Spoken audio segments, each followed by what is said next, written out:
Hey, good morning, everyone. Happy Friday.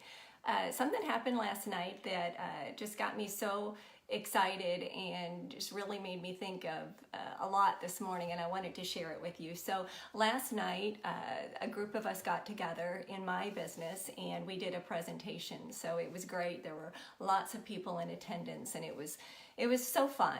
But it happened to be that the three of us that were the presenters of this get together, we had all been very, very fortunate to be gifted with a vehicle from our company, each one of us. And it was just really kind of exciting to stand back and look at these vehicles and look at our accomplishment and just pinch ourselves. So it was great. So of course we had like a little photo shoot and super fun.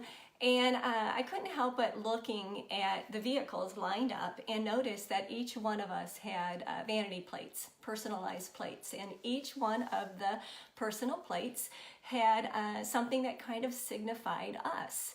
And I thought that's so fun. But then I zeroed in on my personal plate, and I've actually had this vehicle now or been for 4 years and had the plate for 4 years. So I look at the license plate daily, many times, and it just becomes static to me after a while that I forget what it actually says or what it means.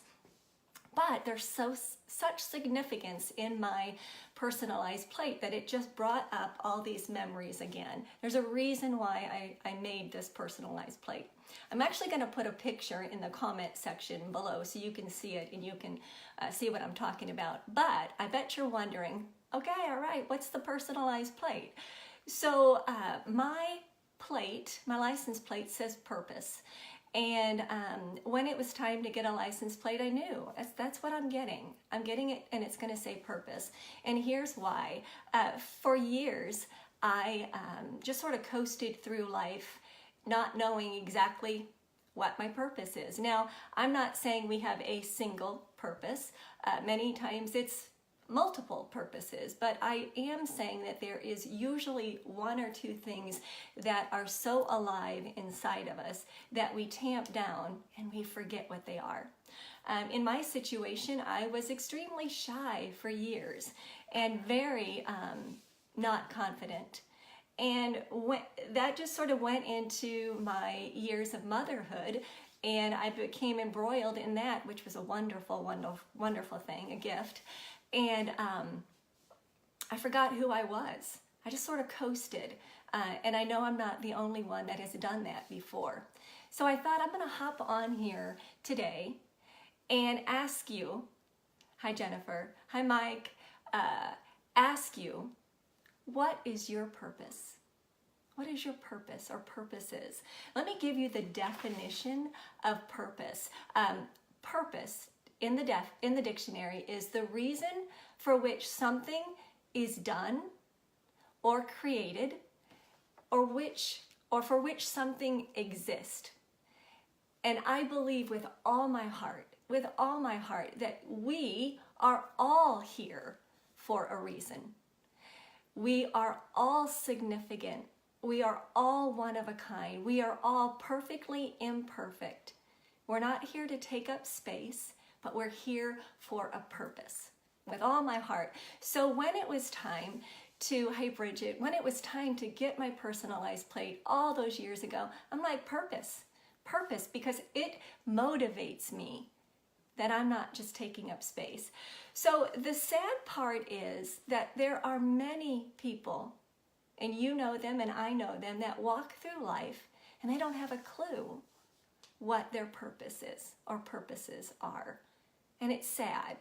And I believe if you're a parent, it's super important that we throw that word around a lot to our children. You have purpose. You have significance. You were made for a reason. You are one of a kind. You are uniquely made. You are perfectly imperfect. And throw the word purpose around so that they don't float through life and not quite sure, why am I here? I personally believe that thank you Jennifer, I appreciate that.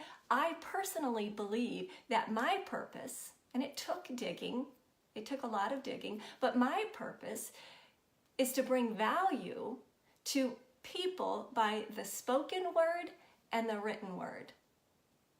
I'm a work in progress, but I've loved to write for years. And I'm surprising myself because I used to be so shy, but I love speaking out in front of people what I'm passionate about. So I believe that my purpose is to bring value to people in this world by speaking it out and writing it out. What's your purpose? Hi, Kim. What is your purpose? Do you know what your purpose is? So what do you do with that question? Well, let me get my little teacher hat on and ask you at some point this weekend or today, get out a piece of paper and a pen and ask yourself some questions and write out the answer. Now, I'm very big on introspection. I think just about every video that I hop on here and do, the word introspection comes out. In my coaching business, I ask people all the time, you need to be introspective and ask yourself some questions. So I'm asking you to be introspective right now, sometime this weekend, and write down the answers to these questions. These are just my 6. You can come up with your own. I'm sure there's a bazillion more. But number 1, what makes you smile or lights you up on the inside? Now, I'm not talking about your grandchild or your baby or your puppy dog or your brand new vehicle, whatever. What lights you up? What's deep inside of you that lights you up and makes you smile? You're like, I have to do this. What is it? Now, don't be telling me that there's nothing in there. That's why this is not easy. That's why you need to do some introspection and prayer. So number 2, what did you do a long time ago and you loved doing it, but you forgot about it because of life? Because of life. Pretend that your 10-year-old self is standing right beside you and look at him or her and say, I remember you. I remember when you used to be up in your room and in color and in paint and think you were going to be an artist someday. Or I remember you when you used to play the drums to whatever and you used to love it. Or I remember when you would create things out of paper. Or I remember when you used to write. What is it that you did as a kid that you forgot? Maybe that 10-year-old self would cry right now if they're like, why don't you still do that? Is it because you've got the negative committee in your head, and we all have that sometimes, that want to tell you, well, you can't do that, or people will laugh, or that won't make you any money, or now when do you have time for that? You need to kind of flip them off and say, stop it. I'm not listening. So, number 3, do you see how this is introspection. This is just not you going, oh, I know the answer to that. You got to think. Number 3, what are the hobbies or the activities that you do that you get so consumed in that you lose track of time? You lose all track of time because you are loving what you're doing. Is it crocheting? Is it painting? Is it playing the piano? Is it playing the guitar? Is it writing? Is it singing? Is it making something? Is it working under a car, changing the oil? Is it helping people? What is it? What do you do that before you know it, you're like, oh my gosh, I got to get going. I'm out of time. I just got doing that, and man, I loved it. What is it? All right, number 4, what are you naturally good at? And before you say I'm not naturally good at anything, I'm going to call you out as a liar, because you are. We all have gifts and talents. What are you naturally good at that people will reach out to you and say, hey, will you help me with this because I know you're really good at it? Is it editing work? Is it like, I have a good friend, she edits my work for me because I'm not the best at English. I'm like, hey, Sarah, can you fix this? What do you think of that? Is it, you know, maybe you are really good, like I said, changing the oil, and do people come to you and say, listen, you are so good at that. Will you do this for me? Or what is it? What gift or talent do you have that you are naturally good at? And don't say you're not, because it is a lie. Number 5, what will you regret in 10 years from now? Don't you hate the words would've, could've, and should've? I hate them. I don't want that to be on my grave thing. I don't want that would've, could've, should've. What will you regret if you don't do it in 10 years? Because we're not guaranteed anything. And you'd hate to look back on your deathbed or whatever that looks like and say, man, I should have done that. Should have done that. If you tie it into that thing that makes you smile and light up, you're gonna know. And the last one is, pretend that you are at the very end of your life, 80, 90 years old, whatever the Lord blesses you with, and you are in your little chair, your comfy couch, your rocking chair, and you got a smile on your face, and you're feeling accomplished, and you knew that you checked things off of your box. What would those be? What would those be? If you're looking at your 80, 90-year-old self and you are feeling really good and not regretful, what are the things that you did? And that sort of comes right back to all these things that you just listed. Picture yourself. I'm a visual person. Picture yourself as 80 or 90. I'm picturing myself, no wrinkles or anything. No. Anyway, picture yourself. And I want to look at Lynn and go, I did it. I did what you said. Yay. So, what do you do after that? You've made your list. You've done introspection.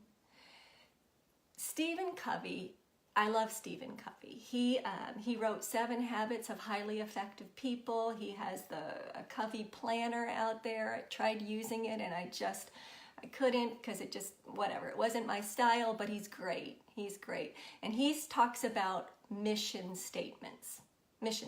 I'm going to read off of here because it's a lot, but I want to read you what it means to make a mission statement. And I'm going to challenge you, after you do this assignment this weekend, what are you good at? What makes you smile? What do you lose track of time?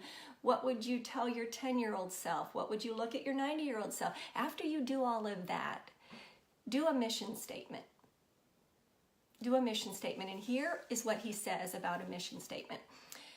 A mission statement is writing or reviewing a mission statement changes you because it forces you to think through your priorities carefully and to align your behavior with your beliefs. A mission statement helps you not float through life, makes you stop your juggling.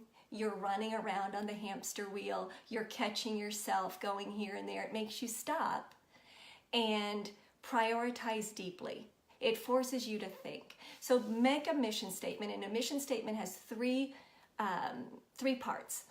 What do you want to do?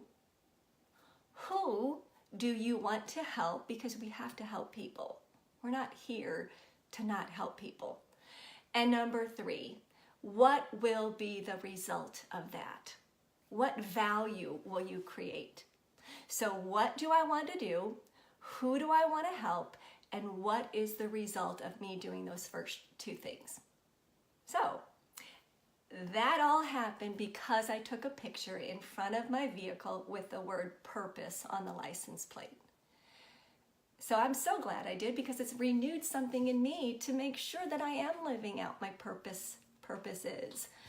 So if you got any value out of this video, please share it with somebody. I love paying it forward. I almost, in all of my videos with pay it forward, if you pay it forward in a great, kind way, the world is going to be better, right?